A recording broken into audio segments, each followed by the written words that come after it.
things that I wanted to get in front of you guys. Towards the end, I will offer some time to answer any questions that you guys have. But before we do that, let's just start at the very beginning. And I'm going to just open up a quick presentation for y'all.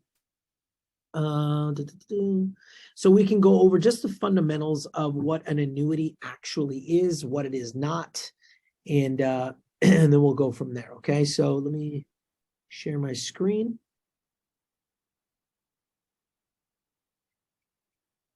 All right, so for those of you guys that have access to our Google Drive, I have put a couple of folders in there. One says FIA tools, which is fixed indexed annuities. The other says IUL tools, and I put it in there, and I know that some folks have requested access. Here's what I'm going to do.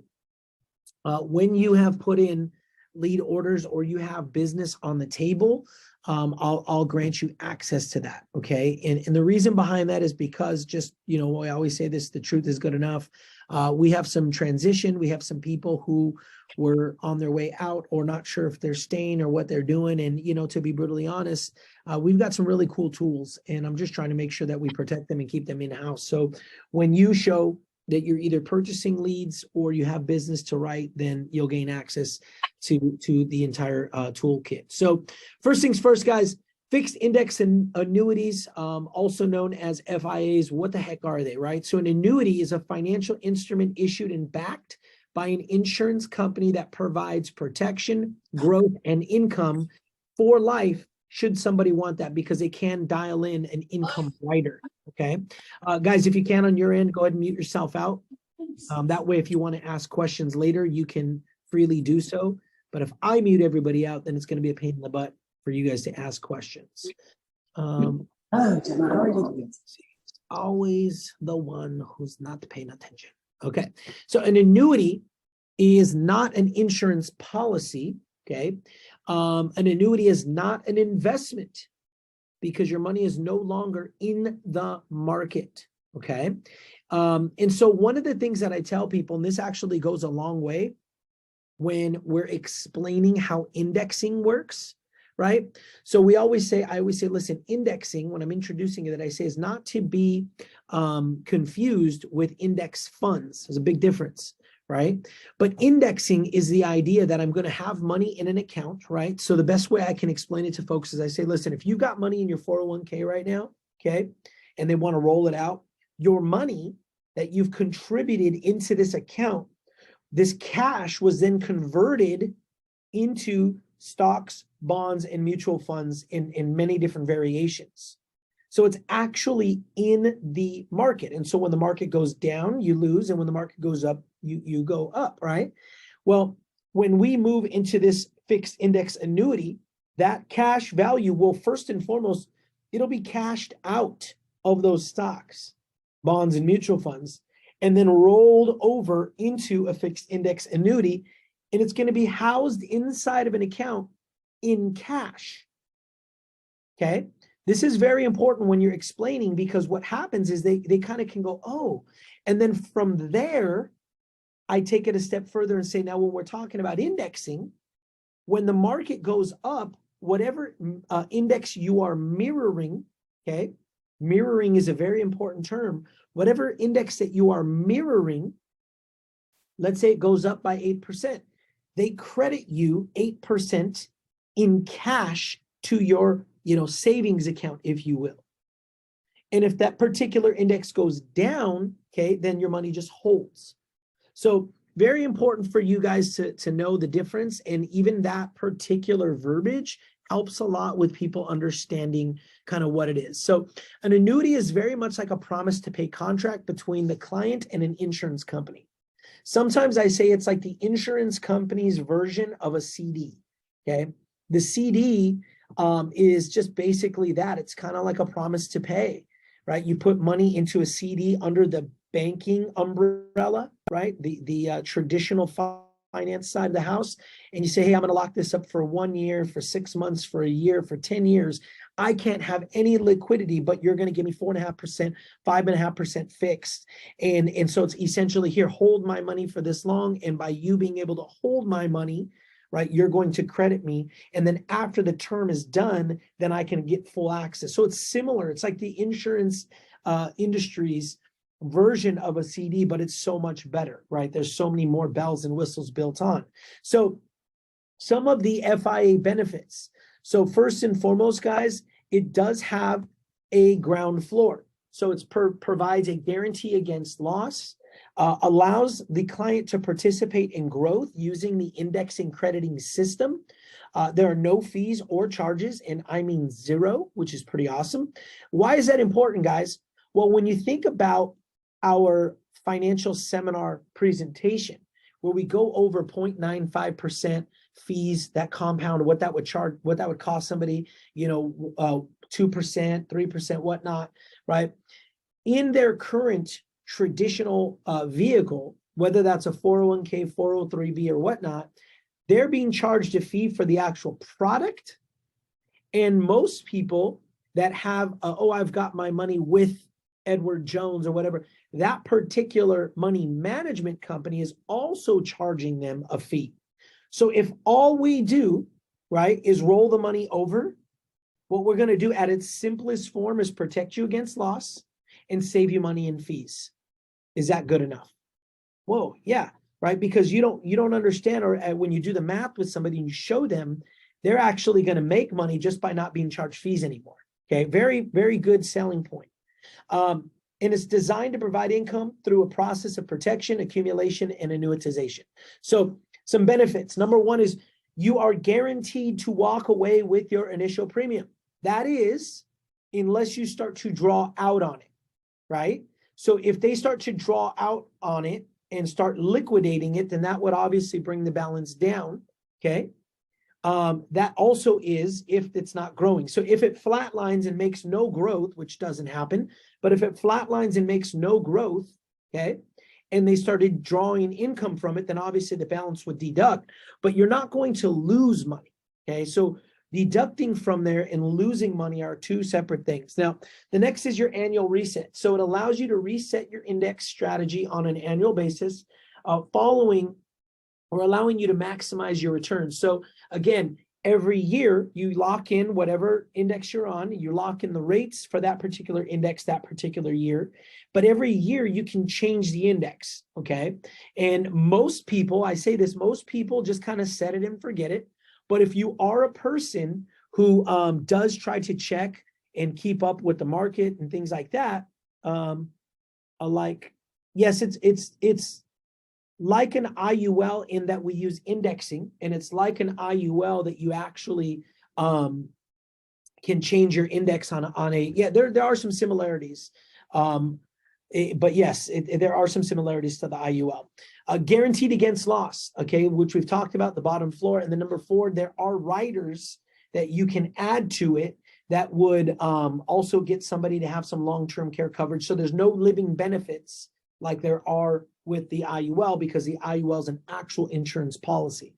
All right, so why should we consider changing, right? And so I talk with this to people with every single client I have. Well, first off, fractional reserve banking is, at least to say the least, it's a little suspect right now, okay?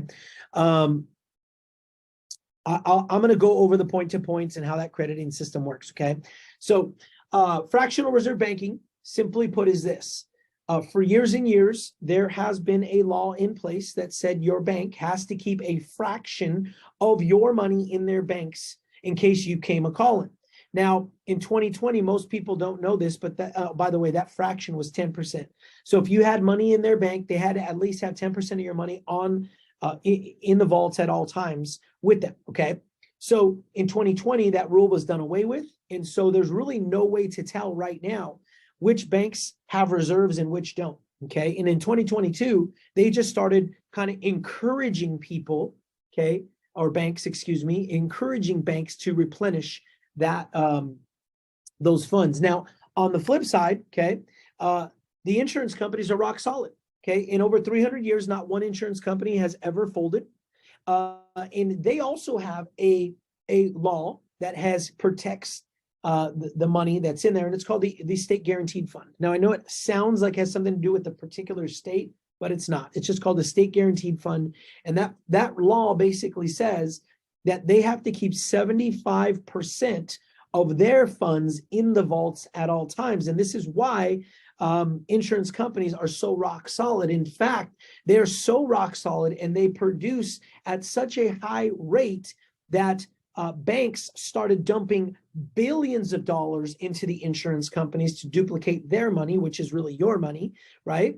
And they were doing it so much that the federal government had to create what are called BOLI restrictions, bank-owned life insurance restrictions. They basically said you cannot put more than 25% of your total assets into the life insurance companies, right? So if banks are so in love with putting money in the insurance companies that they had to actually limit them, well, why did they limit them? Because essentially they felt like, man, these banks would become a monopoly and basically take over the world, right? So they had to limit that. If your bank is so in love with putting money in insurance policies, why have they not told you about it?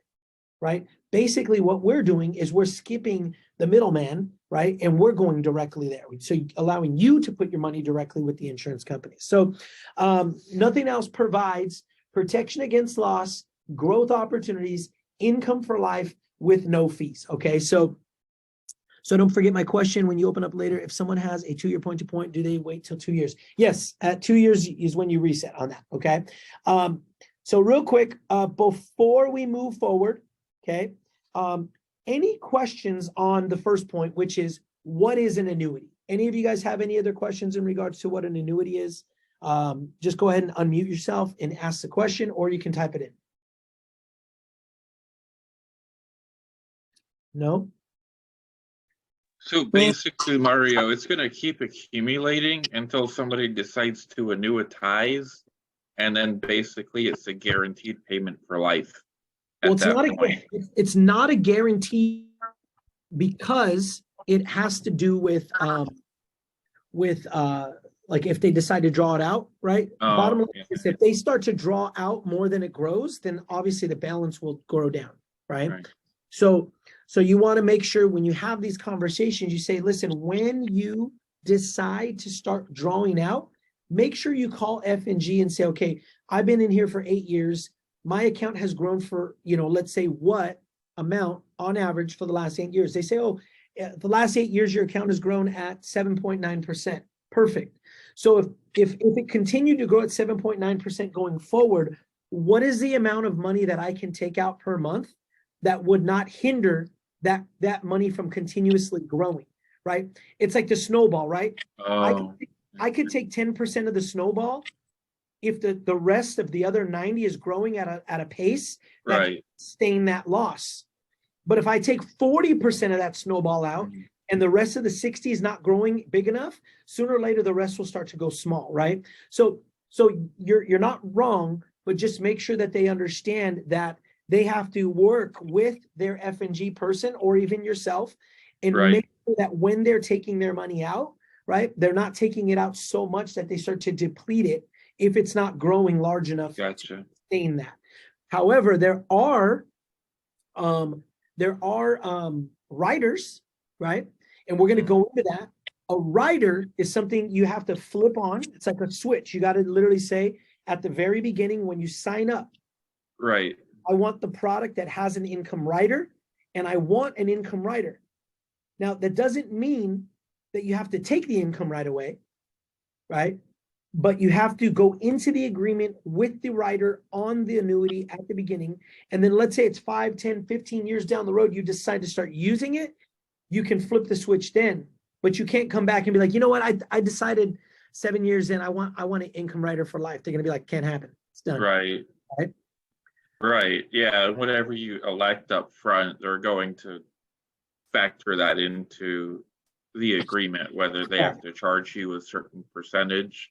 To allow you that right to exercise at a later point. Yes, absolutely. And there is a percentage, and we'll go through that when we go through the products as well. What is it? We're going to go through what is the difference between an IRA and an annuity. Just understand that an IRA stands for individual retirement account. So that's all it is. It's just, you can have an IRA that you manage. They're called self-directed IRAs, right? You can have a that's an IRA that's managed by a bank, by any financial institution, but we'll talk about that in just a few and what's the difference, because you can utilize it. All right. All right. Any other questions, guys, on what is an annuity? No? Okay. So I'm going to go through just really briefly because I believe it's important that you guys see the process. So I'm going to go through the script with you guys. Okay. And I think through the script, you guys are going to see how I set everything up, how we posture everything and position ourselves in a position to be able to really execute and move the client forward. Okay. So, all right. So let me pull this back up. All right. So when I contact these clients, okay. And again, if you're not calling annuity specific leads right now or yet, understand that the script you can still utilize. Let's say somebody connects you with somebody and you say, okay, cool. Let me introduce myself. My name is so-and-so. And you kind of tell them what we do and how we help folks. But this is the top if I'm calling a lead. So, hey, my name is Mario. Just following up with you. It looks like you went online and requested some information on secure and guaranteed retirement options.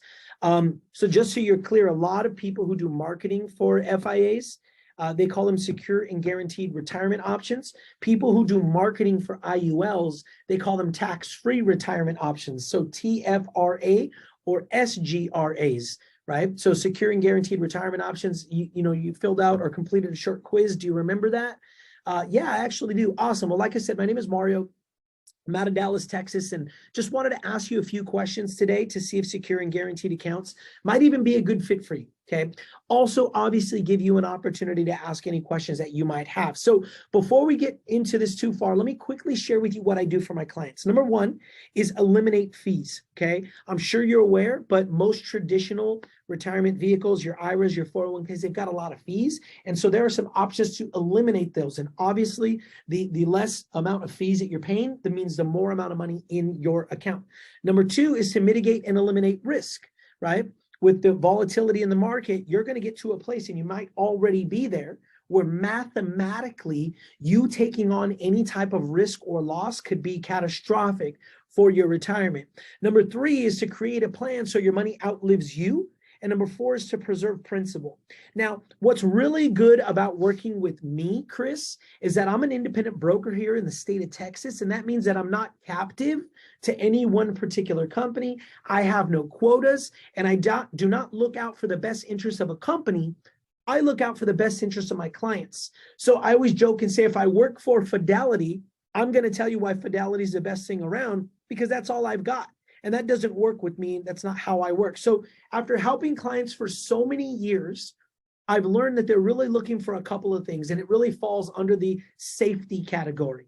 Safety and income, safety and growth, and safety and legacy. And that's really what I specialize in. So, Chris, what's got you looking into different options right now? That's the front half. That's the setup, okay? And so the idea is I'm saying things to them that they're already kind of thinking, yes, I want safety. Yes, I want to make sure that my money doesn't run out, right? And what I'm also doing is building value for myself, right? Why should you work with me? Because I'm not captive to a particular company. I'm not captive to, making sure that this company or that company or those quotas or those products. I'm going to go out and look into the open market for you. But when I say what has got you looking for more options, right? I would honestly say then that, okay, and then I dig deeper, okay? Okay, well, tell me more about that, right? How does that make you feel? See, the thing that you guys have got to get good at is getting people to tell you about their feelings, okay? And maybe guys, you might not be good about this, right? Maybe I should ask your significant other, fiance or girlfriend, hey, is Imad really good about talking about his feelings? And if she says no, then it's going to be a scary thing, because guys aren't wired to talk about feelings, but guys, people buy and move based on emotion, fear. Okay. I gave this example a long time ago. Statistics will tell you that people are more likely to act in regards to a reaction to fear than they are in a reaction to positivity or to growth. Meaning, you're going to get a client who's more likely to want to move because they're afraid of losing than a client who says, oh my gosh, I can gain so much. Man, right now, the Power Accumulator 10 and 7, using the point-to-point indexing strategy, is showing 12% growth. You show me where you can get 12% growth in the market guaranteeing against loss. Nowhere. But it's the upside potential is not why you're going to get a client. It's the downside protection, especially right now. So you've got to get good at saying, well, tell me, how does that feel? Okay, well, what do you mean by that? Right? Oh, okay, cool. Do you know anybody else that's happened to? Man, what happened to them? Getting deeper and deeper and deeper. Because there's asking questions, and then there's developing those questions, getting deeper. My mentor always used to say, peel that onion, get deeper, get deeper, get deeper. He said, keep peeling the onion until they started crying, right? You know, we say you chop onions, or you peel the onion, you start crying. It's the same concept. You've got to get deep, because that's how you're going to get somebody to move. If you keep it superficial, if you keep it, I've gotten them, guys. I have a $550,000 annuity right now, okay? And the guy has everything done. Suitability, everything is approved. He's just got to tell me, go for it. And every time I talk to him, he's hemming and hawing. I know, I'm probably going to do it. And I'm like, dude, I want to tell him, like, bro, like, you're going to get a huge loss. And I'm not going to have to say, I don't want to say I told you so, but it's going to happen, right? And as I look back, I kept it superficial with him. And you know why I did? Because we met in person. And I haven't met in person with somebody in a long time. So we met in person, and I wasn't comfortable getting deep and peeling the onion with a man, like face to face, because I'm used to doing it on the phone or over Zoom. I don't know why. It just took me out of my dynamics. This is why I'm sharing this with you. Okay. So, you know what? Let me make sure I'm share screening the script with you guys. All right. So let's keep moving. So we get deep, 3 or 4 levels. Okay. So understand our process. Okay. So first, this phone call, what we're going to try to do is just learn a little bit more about you, create a generic profile. Essentially, who are you? What do you do? What's your current plan? And what are your goals? Now, once I get this profile set up, by the way, I don't need any sensitive information from you to create this profile. But once I have it, I can go out and do my job. What I do is I take your information and go shopping on your behalf. Okay. And so I have access to over 40 different A-rated financial institutions and programs to help my clients. And what I do is I look for a few specific strategies that are unique to your goals and come back to you with some numbers and ideas. But I've added this, and I say it often because people really like it. I say, let me key in on that. A few strategies that are unique to your goals. And I tell them, guys, and this is true, I could pick up the phone and have a conversation with a gentleman, and here's what he says. Well, what I want to do in retirement is just create legacy. My wife and I live a very, very low profile lifestyle. We don't have a lot of overhead. We have no bills, and we just want to stack as much money as possible to leave for my children and my grandchildren. Awesome. And that's all good. The next client right after that says the complete opposite. He's like, screw those kids, man. They're all grown. They've got their own money. It's my turn. My wife and I want to travel. We want to go to Europe. We want to do this. What does he want? He wants liquidity. And then the third client says, you know what? All I want to do is make sure I figure out a way to protect my money against loss and limit liability on taxes, right? So they're tax. So everybody has different objectives for retirement, but they only basically get into 3 vehicles to get there: 401k, 403b, or IRA. So everybody has different objectives for retirement, but they're all traveling down the same vehicle to get there. So we have to find the right product for them. So once I find those numbers and those ideas, we usually come back and do a Zoom within 48 hours. And at that point, I'll have enough information to make an educated decision on whether or not you will have enough information to make an educated decision on whether or not a secure and guaranteed retirement account is for you or not. Fair enough? Awesome. So with your permission, I'd love to walk through what I call a financial needs assessment form, okay? And so with that being said, I actually read this to them. And this is the only thing I use, guys. So let me read what the document says. The purpose of this document is to help your retirement strategist, me, create a generic profile about your current financial situation. While we do not need any sensitive data or information, okay, like account numbers or anything like that, giving me as much information as possible will help me to create a roadmap and a strategy for a real retirement for you. I just start walking through this information, okay? So client name, I don't ask for date of birth, right out of the gate, because that is sensitive data. I just ask how old they are. And as I get to the end, I'll come back and be like, okay, so Chris, you said you're 58. What's your date of birth, sir? After we've kind of had some conversation, they feel a little bit more comfortable. I'll ask a little bit about their spouse, how many years they've been with their company. If they're already retired, we go through every single one of these here. It's real simple. Just fill this out in its entirety and you'll have enough information to decide or know what particular route to take them with in regards to annuities, okay? So now, before we move forward from the script portion, okay, questions on that, guys? Anybody have any questions on the script? No? All right, good. So let's talk about the different types of products that we have. Somebody asked a question, Mario, like, Oh, can we get a script as well?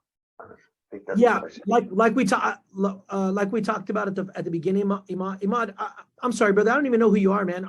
Who you with? Chepe. Okay, yeah. So once you're contracted with us with your providers, and like I said at the very beginning, we've had some turnover. The truth is good enough. I don't want my tools helping feed other families. I'm just going to tell you that much right now. So when people have purchase leads or they have business that they're ready to write, then I'm making the file. We have an entire folder with tons of tools, email scripts, text scripts, scripts for phone calls. I even have like mailer. It's just all kinds of stuff that we have, not just for FIAs, but also for IULs. But again, you haven't been here. I think you're kind of new to the group, but we're not in the babysitter's mode anymore, man. Like if you want to ride, you want to run, let's go make it happen. And we're going to give you all the tools that you can to be successful. But it's kind of like one of those things where, hey, I'm ready to go and I'm showing you with my actions, not just my lips. Give me access to the tools. So, but we could talk offline if you have some more, because I know you're new, man. So welcome, brother. Chris, did you have a question? Yeah, I do. So that financial assessment worksheet, do you normally do that on your second call with the client, or what's the process with that? First call. If you're following the script, it's the first call. Okay. Yeah. And the same thing, even if it's a referral, right? Mm-hmm. So even if it's a referral or somebody you're like, hey, so listen, just follow it. So like I said, my name is Mario. I'm out of Dallas. Joe set us up, right? He mentioned. Well, let me tell you a little bit about what I do and how, why it's really cool to work with me. And I just go through the script. And then when I get the financial needs assessment, I literally say, so with your permission, if it's okay, Chris, I'd like to go through these questions for you, with you. And I even say this, let me remind you, I don't need sensitive data or account numbers or anything like that. And you give me what you feel comfortable. Okay. And usually they're like, yeah, okay, cool. Boom, boom. And I just start going down the list. Right. And if they say for just, like say there was the annuity question and they say, well, I don't know how much is in the account, but my aunt passed away last year and she left me that. So then at what point, you might just say, hey, how about for the next time we get on the call, you go find that out and I'll take the rest of your information, or what? Yeah, so what I do is I say, no worries. I'm actually going to put a little highlight here on my notes. When we're off, I'm going to send you an email, and any additional information you need to get, you can just respond to me via email. So no worries. I'll put a little mark there, and then I just keep on moving. Cool. Yeah, good question. Okay. All right, so let's talk about the products. Let me pull up. I'm going to share screen my my deal here. Hold on one sec. I'm going to log into F&G and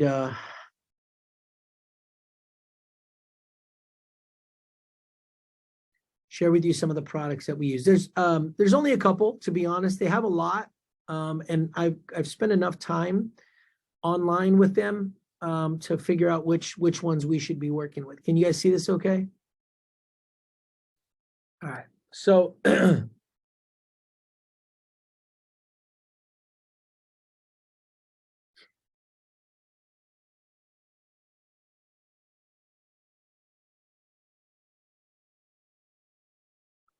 so when we go to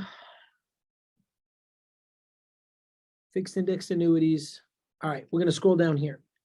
So there's really only a couple I use, okay? Accelerator plus 10, okay? Accelerator plus 10 is a accumulation product that has a rider for income, a guaranteed income rider for life, okay? So when you talk to a client, you're going to see three types of clients, and just in general, okay? One is somebody who only cares about lifetime income. On the complete other side, you're going to have somebody who just cares about accumulation only. They just want to grow, grow, grow, grow, grow, grow. And then right down the middle, you're going to find somebody who does want to still grow their lump sum of money, but they want a guaranteed income as well. That's the accelerator plus 10, okay? Now, you're going to notice numbers, right? So 10, then there's like the 7, okay? The number is indicative of the actual contract that the client has with the actual carrier. So the accelerator plus 10 basically says, when I roll over 100,000, for all practical purposes, I'm leaving that $100,000 there for 10 years, okay? And this is 7, and I'll break it down for you. But so who should be somebody who's an accelerator plus 10? Anybody that's 10 is somebody that you know still working, right? Somebody that's going to be working for a little bit of time, or they're not, or maybe they're not working, maybe they're retired, but they don't need the money. And if you've gone through the financial needs analysis form, you'll know they don't need the money because they have, you know, other products. They have guaranteed income from maybe a pension, Social Security. So they're like, I don't need the money right now. And I can easily, my age, I'm 59, 60. I'm cool to leave it there for the next 10 years because I don't really need it anyways, right? So that's the first product. The second product that I write a lot, pretty much outside of that is the only other things that I write, are the Power Accumulator 10 and 7, okay? So you have the middle is the Accelerator Plus. That's a growth product that has an income rider. By the way, that income rider is a 1.15% charge every single year, even if they don't use the rider. So for instance, let's say they add the rider, okay, and they're not going to draw money out until year 5. They're still going to pay 1.15 every single year until they decide to draw the money out, okay? Now, so that's the middle. The accumulation product that I use, there's only 2. F&G accumulator, or excuse me, the Power Accumulator 10 or 7, okay? These are the strongest growth index products that we have at F&G, and from what I've seen at any other carrier as well. These 2 products will give somebody a stronger growth than pretty much any other FIA in the industry, okay? And then the safe income advantage is the one where somebody, I always say it's kind of like buying an income, right? So on this one, you will run into clients. I have one right now. His name is Adam, not Adam, shoot, Andy Hernandez. He's got $500 to $1 million to play with. And it's kind of like a pay to play. Hey, Mara, if I had 500 grand, what type of income would this buy me for the rest of my life? Okay. Now, the difference between the safe income advantage and the accelerator plus 10 is this particular product is not about growth. So when he gives that 500,000, it will run out. It's not about growth. It's not going to grow the money. They're basically buying an income. So at the very beginning, okay, they'll say, 500,000 is going to get you $99,000 a year for the rest of your life. $1 million is going to get you $199,000 for the rest of your life. and they're paying that money, say goodbye to the money. It's not about growth, okay? Because there's a charge and they're not trying to grow the money. There's no growth. It's just buying an income, okay? So that's really the only products I use, guys. Safe Income Advantage for somebody who just wants a guaranteed income for the rest of their life, but you guys are outwardly saying, I don't really care about the growth of the money. I've saved it up. And for this particular guy, Andy, the reason I had these in my head, 500,000 based on his age, because he's a little older, would be about 99 grand a year forever. And these pay, I mean, I always say, if you ended up becoming the Guinness Book World's Record oldest man in the world, and you live to 180, you will make 99,000 every single year to your 180 years old, right? So that's that product. Then the middle product, right, is the Accelerator Plus 10, right, where you're going to grow your money and the guaranteed income is there, and it's a rider, but it's smaller. So Andy, if he rolled over 500,000 into here, that 500,000 would grow, but his guaranteed income would probably be anywhere about 36 to like 45-ish per year forever. Okay. So it's a lower guaranteed income because they're growing the money. And then the Power Accumulator 7 and 10, okay, that product is just for growth, very beginning. Okay. Now, in this particular product, as well as this one, okay, their money has to be there for 10 or 7 years. But throughout that 7 or 10 years, they do have liquidity options. Liquidity is different from drawing out income or an income rider. Liquidity just means, let's say I do a power accumulator 7 in year 5, I need access to 20 grand, just like a one-time 20 grand, right? I have access to 10% of my account value every single year throughout my term, whether it's 7 or 10 years.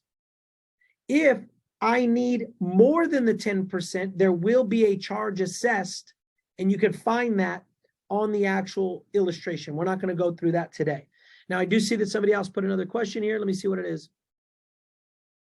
So what's the benefit of what? Roxy? The one for the income, like what do they get out of it? Putting that much money and there's no growth to it. They get a guaranteed income for the rest of their life.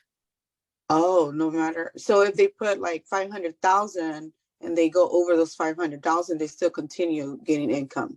Yes, from the very beginning, it's like literally going somewhere and saying, "Hey, I want about $100,000 a year for the rest of my life," and they calculate it. They say that'll be 500 grand. You're like, cool, 500 grand, and you just bought an income for the rest of your life. Okay, and that's a perfect segue, guys, into something that I found, and I really want you guys to understand this because when I share this with people, I see light bulbs go off.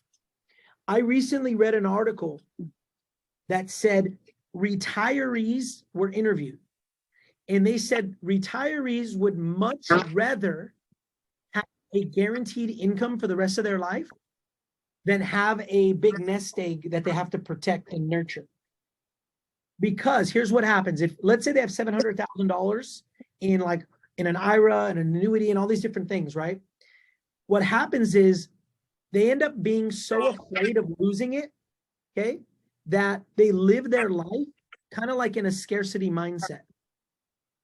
So instead of just being like, hey, it doesn't matter if it's 3, 5, 7, or 10 grand a year, a month, doesn't matter what it is. If I've got 5 grand every single month coming from my annuity for the rest of my life, plus I got 1,300 coming from Social Security for my wife, 2,200 coming from me, I know I can bank on just about 8 grand every single year for the rest of my life. That means if in a given month, I wanted to spend all of that, I can, because I know it's going to come next month and next month and next month. So psychologically, people have been deciding to buy a guaranteed income as opposed to being like, hey, I'm going to try to grow this money, because there comes a time in people's life where statistically, right? And again, most of us are pretty young on this call, so we have to understand this. when you're younger, your ability to earn money is statistically a lot higher. You can earn money more freely when you're younger. The older you get, the more difficult it becomes to compete. The more difficult, think about this. My average client is a baby boomer, right? Roxy, you're a trader, right? Statistically, most boomers don't trade. They don't understand it. They can't even get on a computer, right? So whereas somebody in your age is like, nah, shine that. I'd rather take 500,000, right? And turn it into da-da-da-da-da. Not somebody who's a boomer. Their mindset is completely different.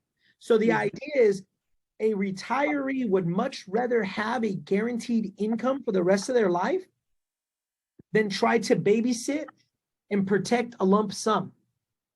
And when I share that, I say, so that said, sir, would you be open to seeing what a guaranteed income might look like for the rest of your life? And they go, actually, yeah, I think that would be kind of cool to know exactly what I could make forever.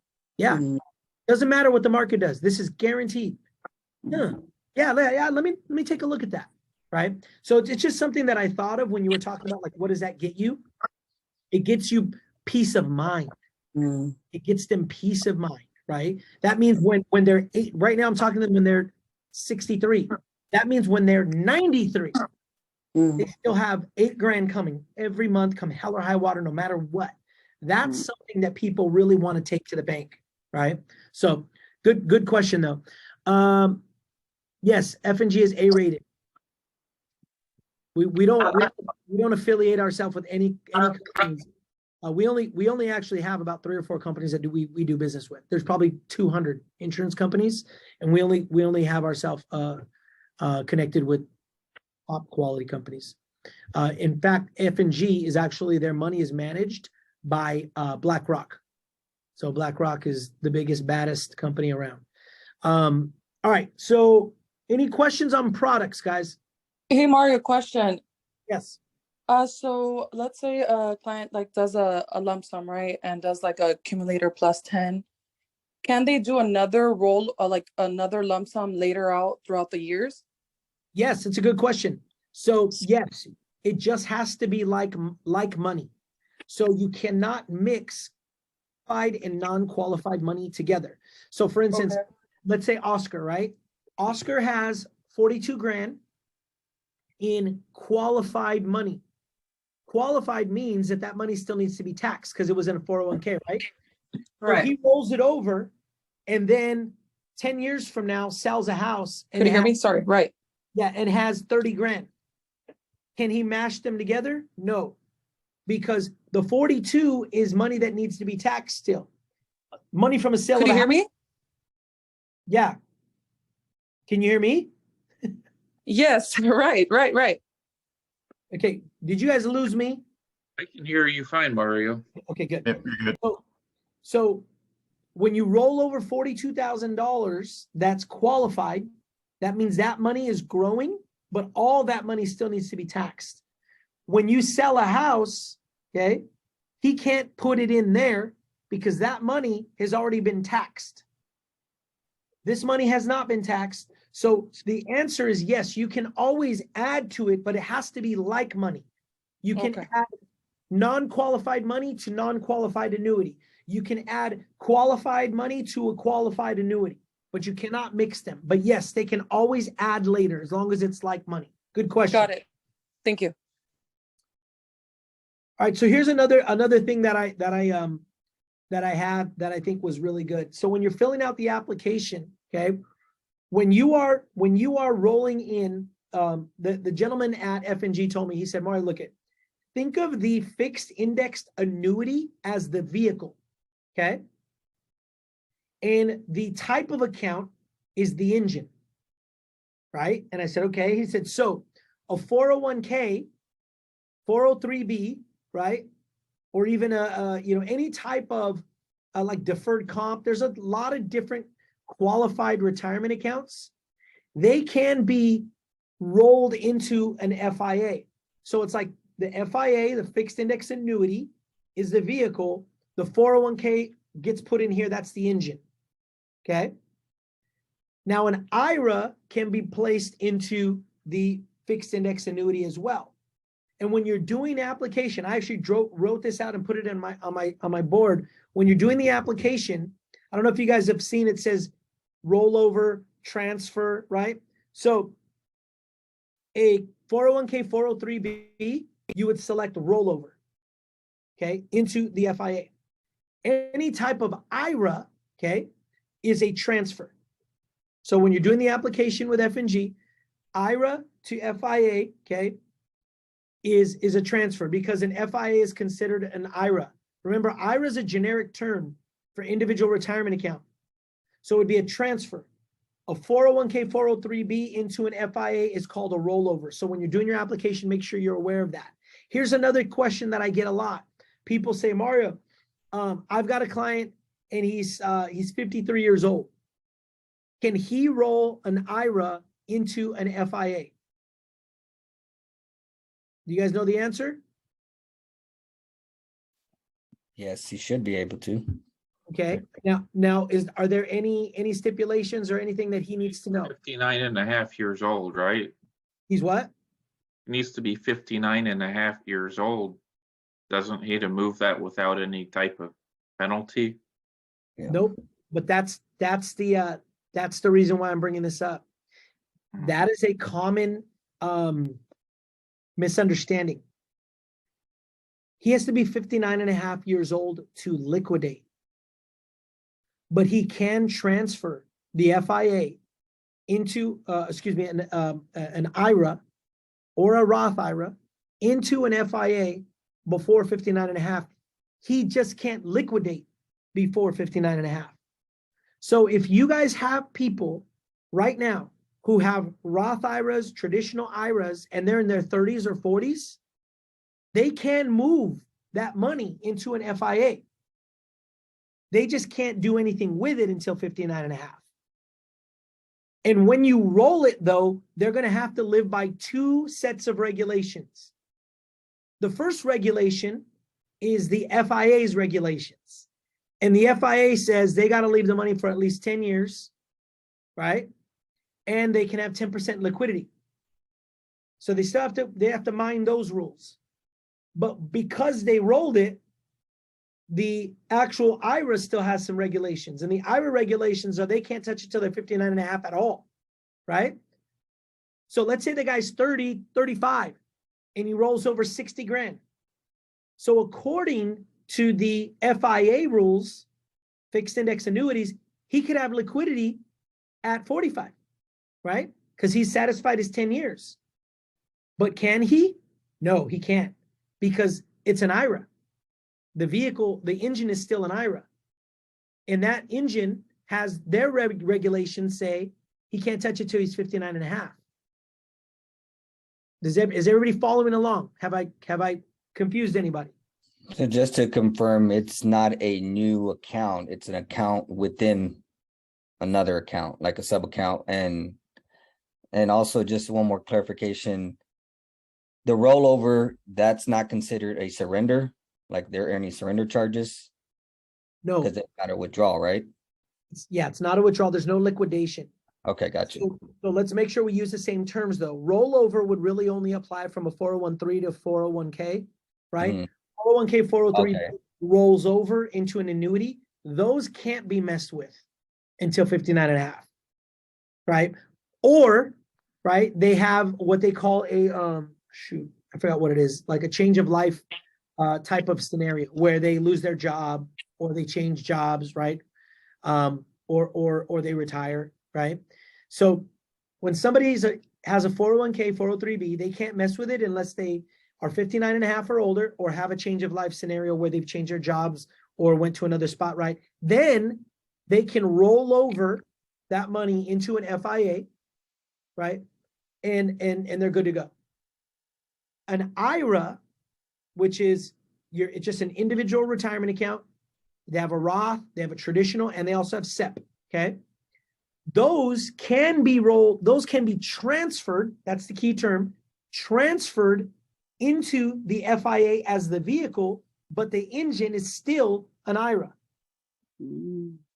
Okay? So the engine the vehicle has some stipulations, which is you can't touch it for 7 or 10 years, right? And it's not going to lose money, and we're going to index the growth, all that other stuff. But the engine, which is still the IRA, you can't mess with it till you're 59 and a half or older.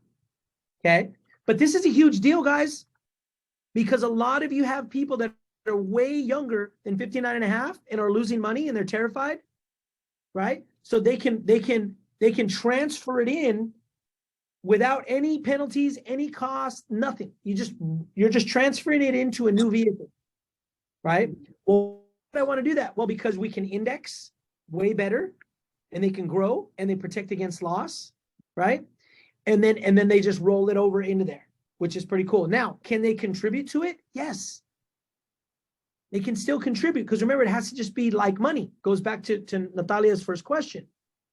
As long as they're putting like money into it, then they can continue to contribute.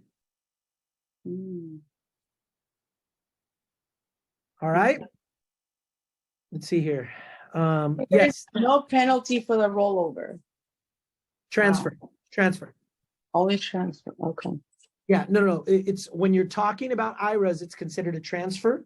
And when you're talking 403Bs, 401Ks, then it's rollover. Okay. But yeah, there's no penalties, charges, anything. So if you have friends right now that have, Yeah, I do. and they're young, and they're like, Yeah. dude, I don't want to keep losing, transfer it through. Yeah. You're saving them on fees too, right, Mario? Yes, there's no fees either. Oh, wow. Damn. Okay. And guys, Mario? as long as I've been in the industry, I didn't even pick up on these little deals until, again, you get into the grind, you get into the situations, you start learning these things, which is really good. Mario, real quick. I know we've said it a few times, but I want to understand, because I ran into this a few months back. On the transfer, IRA over to annuity, the client still has a year under their thing there. There was I can't remember the exact, it was like 1 or 2% fee, basically a surrender fee within their original thing. And they were charged that coming across when we put it over to a fixed indexed annuity. So I should go back and visit that. Maybe Yeah, there's something different with the account, because Unless it's some type of stipulation that particular IRA had. that's, But they, 'cause I know I saw that contract. So yeah, okay, I'll look into it. And then the other thing to point out too, a lot of I did discover too, on the transfers, it's real important to make sure that it goes from institute to institute. Obviously, if it goes from institute to person, then you can get hit with all kinds of things, those penalties and all that stuff. well, technically, you just have to watch it, because they can send a check to the person. It cannot be deposited. Right, So yeah. the person can receive the check and then transfer it over. And it's literally like me going, here, there you go, right? Yeah. That's when you're not supposed to get any fees. But Isabel Marquez would tell you her mother-in-law got charged fees, even though she didn't deposit it. Now we caught it, they corrected it, and it was fine. But technically, no, they're able to, because some people are like, I'd rather just get the check and certify mail it to you guys. As long as they don't deposit it and it comes from the institution, mailed to the institution, it's fine. But yes, please watch it, because Isabel, her mother-in-law, got charged a fee because they basically, actually they charge her taxes, because they basically said, oh, you liquidated this money. She's like, no, I didn't. She didn't have a fee because she was over 59 and a half, but for her, they charged her taxes when she did her taxes. So she had to call AIG, and they gave her a form to show that it was never received. It was just transferred, and then they reversed it. They amended her taxes. Then you got the IRS headache. But I know too, F&G is really good. It's right there on their thing. You can fill it out. They transfer it. Yeah, F&G is super good. All right, guys, we've got 2 minutes left. Any other questions, guys? Anything that I missed? Anything you want me to cover?